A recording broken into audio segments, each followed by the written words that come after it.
সময়টা ছিল প্রিয় নবীজির নবুয়ত প্রাপ্তির সময়। তখন নবীজির উপর ওহী নাজিল ঠিক হয়েছে। ঠিক এমন সময় সেখানে দেখা যায় কাবাঘরের সামনে নতুন নতুন মূর্তি সাজানোর জন্য ভিন দেশ থেকে একটি কাফেলা বিভিন্ন রকম মূর্তি নিয়ে মক্কায় আসে। আবু সুফিয়ান এবং উমাইয়া ইবনে খালফ তখন তাদেরকে দেখে অনেক খুশি হয়। তার কিছুক্ষণ পর আবু লাহাব ঘরের ভিতরে মূর্তিগুলো সাজাতে থাকে। সেই সময় তার স্ত্রী বলে, তুমি মোহাম্মদকে কেন আটকাচ্ছ না?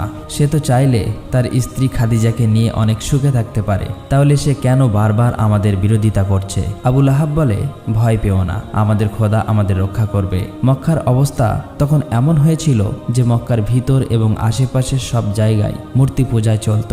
সকলেই তখন চারিদিকে আল্লাহর সাথে শিরিকে লিপ্ত হয়ে যায়। এদিকে মুহাম্মদ সাল্লাল্লাহু আলাইহি ওয়াসাল্লামের উপর হেরা গুহায় ওহী নাজিল হতে থাকে। 3 দিন পর রাসূল সাল্লাল্লাহু আলাইহি ওয়াসাল্লাম প্রচণ্ড জ্বর গায়ে বাড়ি ফিরলে তার সাহাবীরা এবং চাচা আবু তালেব তার জন্য দুশ্চিন্তা করতে থাকে। আবু সুফিয়ান, উমাইয়া এবং মক্কার নেতারা একদিন আবু তালেবের বাসায় গিয়ে তাকে হুমকি দিয়ে বলে, মুহাম্মদ সাল্লাল্লাহু আলাইহি ওয়াসাল্লাম যেন ভালো হয়ে যায়, তার এই সকল কাজ যেন খুব তাড়াতাড়ি বন্ধ করে দেয়। প্রয়োজন হলে তারা মুহাম্মদ সাল্লাল্লাহু আলাইহি ওয়াসাল্লামকে মক্কার নেতা বানাবো এবং তাকে অনেক ধনসম্পত্তি দান করব। কিন্তু রাসূল সাল্লাল্লাহু আলাইহি ওয়াসাল্লাম তখন তাদের সকল কথা প্রত্যাখ্যান করে দেয়। এদিকে উতবা ইবনে রাবিয়ার ছেলে হুজাইফাকে ইসলাম ধর্ম গ্রহণ করার জন্য শাসন করতে থাকে। পরে ইবনে হুজাইফার বোন, যে কিনা আবু সুফিয়ানের স্ত্রী, এবং তার ভাই ওয়ালিদ ও তার বিরোধিতা করতে থাকে।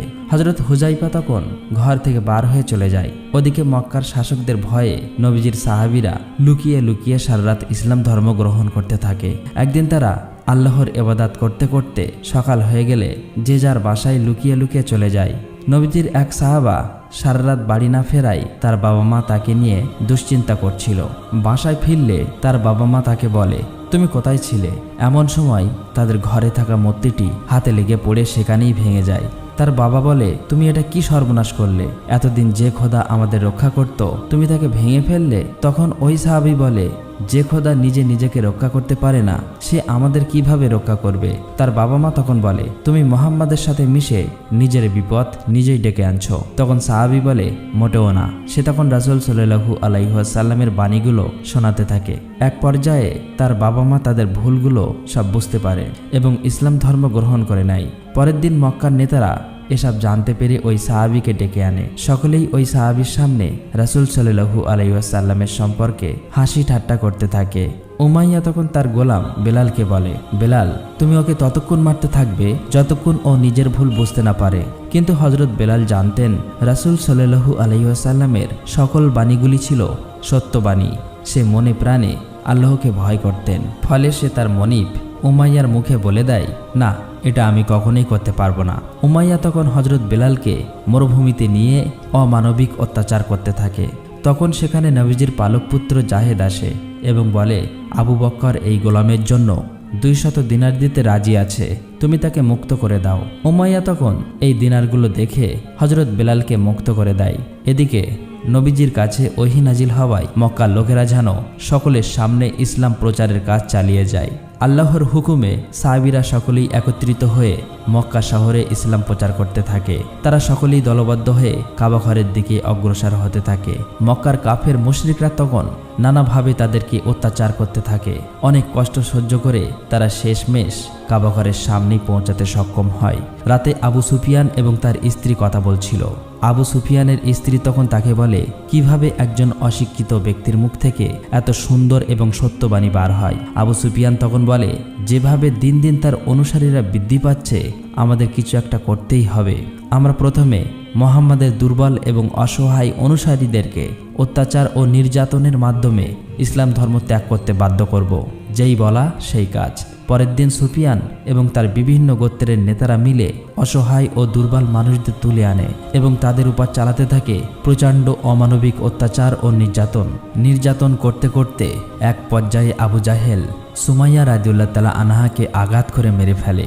একটু পরে সেখানে হামজা আব্বাস রাদিয়াল্লাহু তাআলা আনহু নবীজির পালক পুত্র জাহেদ আসলে সেখানে সাহাবীদের অবস্থা খুবই মর্মান্তিক দেখে জায়েদ বলে, তোমরা আবিসিনিয়ায় চলে যাও, কারণ সেখানকার শাসক ছিল অত্যন্ত ন্যায়পরায়ণ এবং ধার্মিক একজন খ্রিস্টান বাদশার কাছে।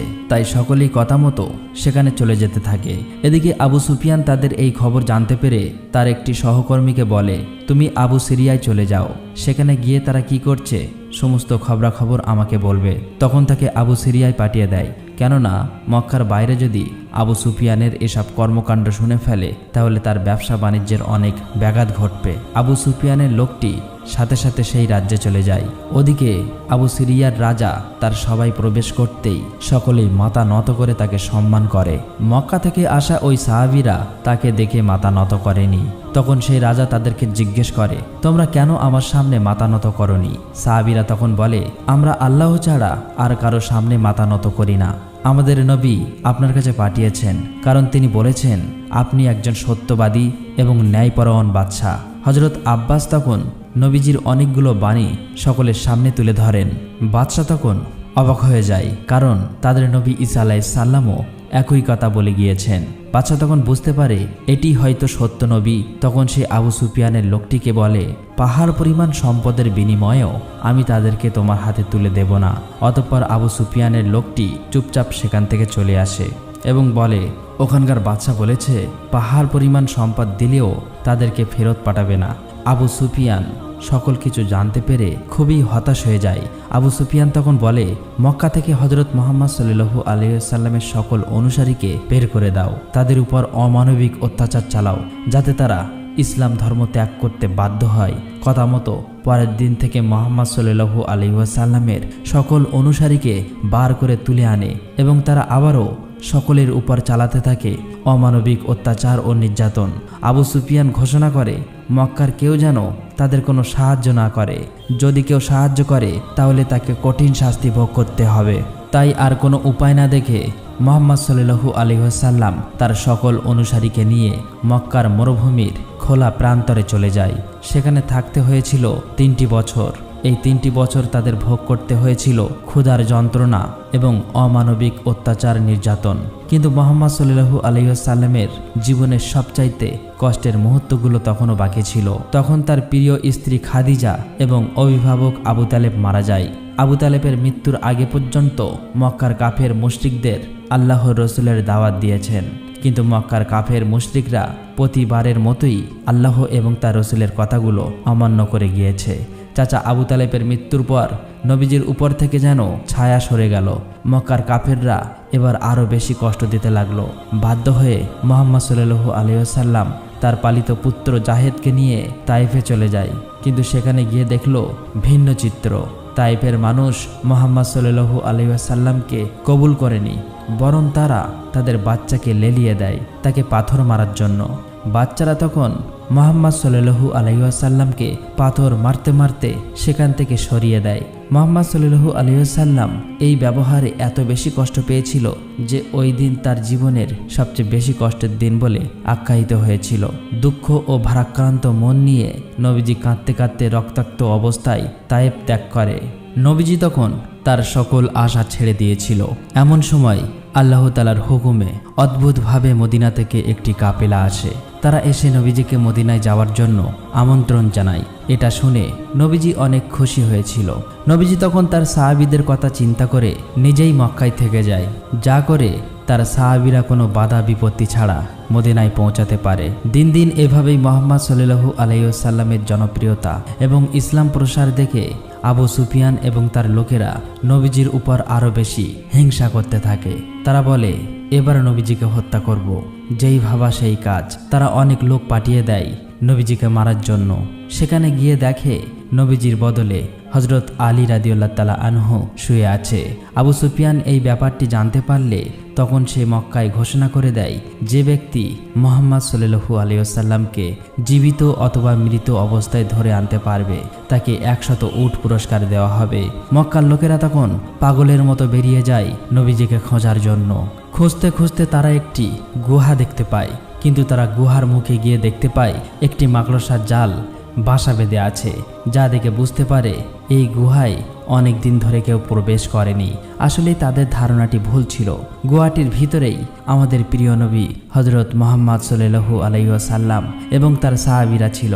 আল্লাহর হুকুমে মাকড়সার জাল বাঁধার কারণে কাফেররা বিভ্রান্ত হয়ে চলে যায়। ফলে আমাদের প্রিয় নবী হযরত মুহাম্মদ সাল্লাল্লাহু আলাইহি ওয়াসাল্লাম এবং তার সাহাবীরা সেবারের মতো বেঁচে যায়। এদিকে মক্কার লোকেরা অপেক্ষা করতে থাকে কখন মুহাম্মদ সাল্লাল্লাহু আলাইহি ওয়াসাল্লাম তাদের কাছে এসে পৌঁছাবে। অপেক্ষা করতে করতে একসময় মদিনার মরুভূমিতে দেখা যায় মুহাম্মদ সাল্লাল্লাহু আলাইহি ওয়াসাল্লাম তাদের দিকে ফিরে আসছে, যা দেখে তারা খুবই আনন্দিত হয়ে যায়। তারা সকলেই মুহাম্মদ সাল্লাল্লাহু আলাইহি ওয়াসাল্লামকে অতি যত্ন আদরের সাথে গ্রহণ করে নেয়। এরপর আল্লাহ তাআলার হুকুমে একটি উটের মাধ্যমে একটি জায়গা নির্বাচন করে সেখানে একটি মসজিদ নির্মাণ করা হয়। মদিনার সকল ধনী গরিব একসাথে ওই মসজিদের কাজ সম্পন্ন করে। এরপর হযরত হামজা বলে, মসজিদে কি যেন একটা কমতি রয়েছে। তখন এক সাহাবী বলে, সকলকে আল্লাহর কথা স্মরণ করে দেওয়ার জন্য আমাদের একটি ঘণ্টা রাখার প্রয়োজন। হযরত হামজা তখন বলে, না, ঘণ্টা তো খ্রিস্টানরা ব্যবহার করে। তখন এক সাহাবী বলে, তাহলে আমরা কেন বাদ্যযন্ত্র ছাড়া নিজেরাই মানুষকে আল্লাহর পথে ডাকছি না? হযরত মুহাম্মদ সাল্লাল্লাহু আলাইহি ওয়াসাল্লাম তখন বেলালের দিকে আঙুল দিয়ে ইশারা করে বলে, হে বেলাল, তুমি আজান দাও। হযরত মুহাম্মদ সাল্লাল্লাহু আলাইহি ওয়াসাল্লামের আদেশে বেলাল প্রথমবারের মতো মদিনায় আজান দেয়। অন্যদিকে মক্কা তো ছিল এখন পুরোপুরি ফাঁকা। সেখানে হযরত মুহাম্মদ সাল্লাল্লাহু আলাইহি ওয়াসাল্লামের অনুসারীরা বা তার গোত্রের কেউ ছিল না। আবু সুফিয়ান এই সুযোগে মক্কা ছেড়ে চলে যাওয়ার সকল মানুষের ঘরবাড়ি, দোকানপাট এবং তাদের সকল পণ্য সামগ্রী দখল করে নেয়। আবু সুফিয়ানের লোক তখন মদিনায় সাহাবীদের উস্কে দেওয়ার জন্য খবর নিয়ে আসে যে মক্কায় তোমাদের সকল সম্পদ লুট হয়ে গিয়েছে, তোমাদের তো এখন যুদ্ধ করা উচিত। হযরত হামজা বলে, মুহাম্মদ সাল্লাল্লাহু আলাইহি ওয়াসাল্লাম এখন শান্তি চাচ্ছেন, তাই আমরা এখন যুদ্ধ করতে পারবো না। হযরত হামজা রাদিয়াল্লাহু তাআলা আনহু হযরত মুহাম্মদ সাল্লাল্লাহু আলাইহি ওয়াসাল্লামের কাছে গিয়ে বলল, ইয়া রাসূলুল্লাহ, আমাকে যুদ্ধের অনুমতি দিন।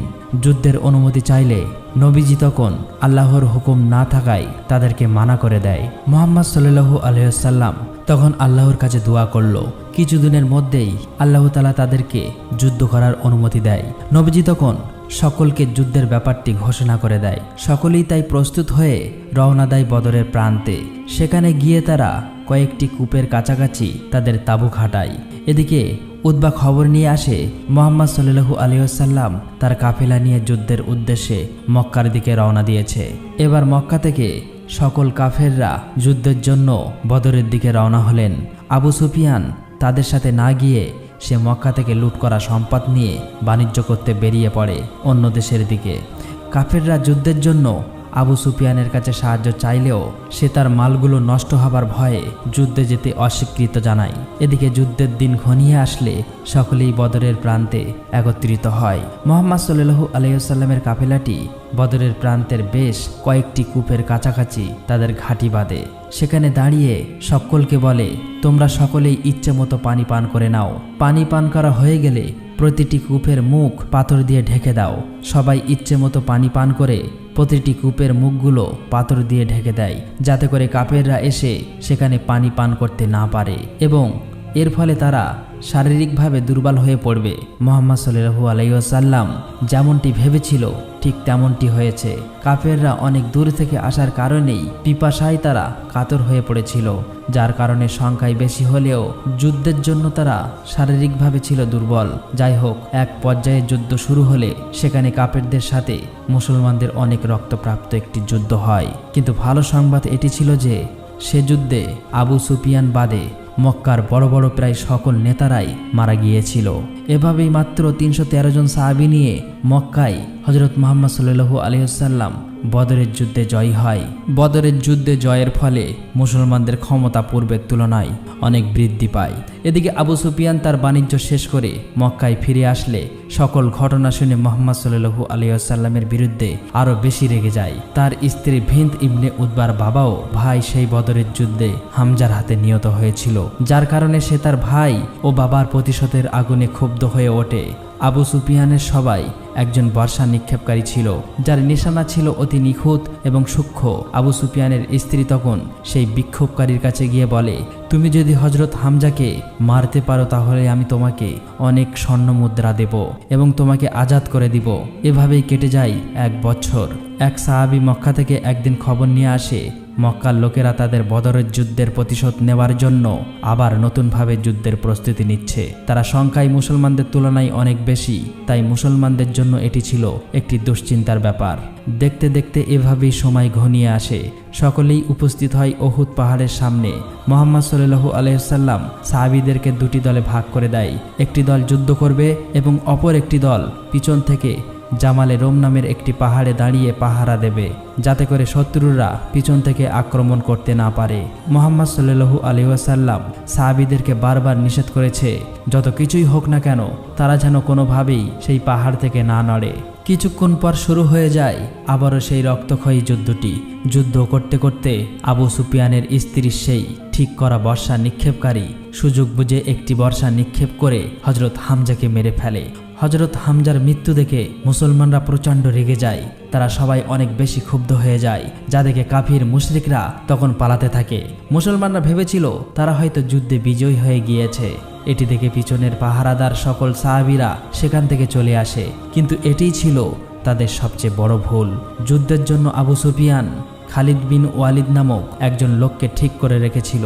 সে দূর থেকে সকল কিছু দেখেছিল, তাই সে তার বাহিনী নিয়ে পিছন থেকে মুহাম্মাদের উপর আক্রমণ করে বসে।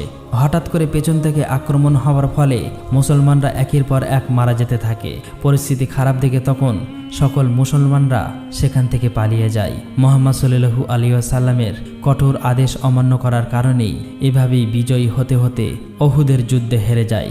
যুদ্ধ শেষ হলে আবু সুফিয়ানের স্ত্রী হযরত হামজার লাশটি খুঁজে বের করে এবং তার বুক চিরে কলিজাটি চিবিয়ে খেতে থাকে। এভাবেই কেটে যায় দীর্ঘদিন। মুহাম্মদ সাল্লাল্লাহু আলাইহি ওয়াসাল্লাম তার সাহাবীদের নিয়ে বিশাল একটি কাফেলা নিয়ে বের হয় ইসলাম প্রচারের উদ্দেশ্যে। মাঝপথে গিয়ে তারা সবাই বিশ্রাম নেওয়ার জন্য এক জায়গায় বসে পড়ে। হঠাৎ সেখানে খালিদ বিন ওয়ালিদ তার সৈন্যবাহিনী নিয়ে চলে আসে আক্রমণ করার জন্য, কিন্তু মুসলমানদের ব্যবহারে তাকে মুগ্ধ করে ফেলেছিল। তাই খালিদ বিন ওয়ালিদ আর কিছু না বলে সেখান থেকে চলে যায়। এদিকে মুহাম্মদ সাল্লাল্লাহু আলাইহি ওয়াসাল্লাম মক্কার কাফেরদের সাথে একটি চুক্তি করে, যেখানে 10 বছর কেউ কারো উপর আঘাত করতে পারবে না। কাফেরদের সাথে এই চুক্তিতে মুসলমানরা রাজি হয়ে যায়। এটি ছিল মুসলমানদের জন্য একটি অন্যতম সুযোগ। এই 10 বছর শেষ হওয়ার আগেই মুসলমানরা ইসলামের ব্যাপক প্রসার ঘটানোর প্ল্যান করে। মুহাম্মদ সাল্লাল্লাহু আলাইহি ওয়াসাল্লাম তখন তার সাহাবীদেরকে পৃথিবীর বিভিন্ন দেশে দাওয়াতের জন্য পাঠিয়ে দেয়। এভাবেই আস্তে আস্তে মুসলমানদের সংখ্যা দিন দিন বাড়তে থাকে। বিভিন্ন কাফির মুশরিকরা ইসলাম ধর্ম কবুল করতে থাকে। এমনকি আবু সুফিয়ানের দলের সেই লোক খালিদ বিন ওয়ালিদ, যে কিনা নবীজিকে উহুদের যুদ্ধে হারিয়েছিল, সেও নিজে ইসলাম ধর্ম গ্রহণ করে নেয়। হঠাৎ একদিন কিছু কাফের মুশরিক এসে মুসলমানদের কাফেলা আক্রমণ করে বসে, যার ফলে সেখানে অনেক সাহাবী শহীদ হয়ে যায়। সকলেই বুঝে ফেলে দিয়েছিল আবু সুফিয়ানের চালাকি। আবু সুফিয়ান তার শর্ত ভঙ্গ করে চুক্তি নষ্ট করে ফেলেছিল। খবর পেয়ে পরের দিন আবু সুফিয়ান মদিনায় আসে, কিন্তু চুক্তি ভঙ্গ হবার কারণেই মদিনায় কেউ তার সাথে কথা বলতে চাইছিল না। সবাই থেকে ঘৃণার চোখে দেখতে থাকে। এমনকি সে হযরত মুহাম্মদ সাল্লাল্লাহু আলাইহি ওয়াসাল্লামের সাথে কথা বলতে চাইলে মুহাম্মদ সাল্লাল্লাহু আলাইহি ওয়াসাল্লাম বারবার তার দিক থেকে মুখ ফিরিয়ে নিচ্ছিল।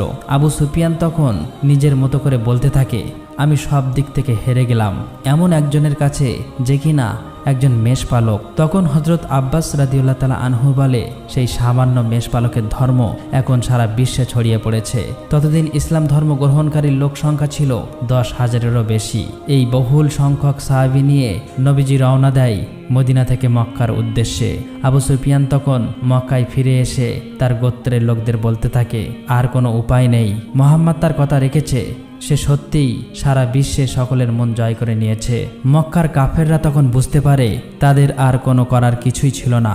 মুহাম্মদ সাল্লাল্লাহু আলাইহি ওয়াসাল্লাম এবং তার সাহাবীরা মক্কার পাশেই মরুভূমিতে রাত্রি যাপন করতে থাকে। আবু সুফিয়ান এবং তার স্ত্রী হিন্দ ইবনে উতবা রাতে লুকিয়ে লুকিয়ে তাদেরকে দেখতে যায় এবং এত বড় কাফেলা দেখে তারা খুবই অবাক হয়ে যায়। আবু সুফিয়ান বুঝতে পারে ইসলামের বিজয় সুনিশ্চিত। আবু সুফিয়ান তখন সেই কাফেলার কাছে গিয়ে মুহাম্মদ সাল্লাল্লাহু আলাইহি ওয়াসাল্লামের সাথে দেখা করে এবং তার কাছে ইসলাম ধর্ম কবুল করে নেয়। পরের দিন মুহাম্মদ সাল্লাল্লাহু আলাইহি ওয়াসাল্লাম তার বিশাল কাফেলাটি নিয়ে মক্কায় চলে আসে।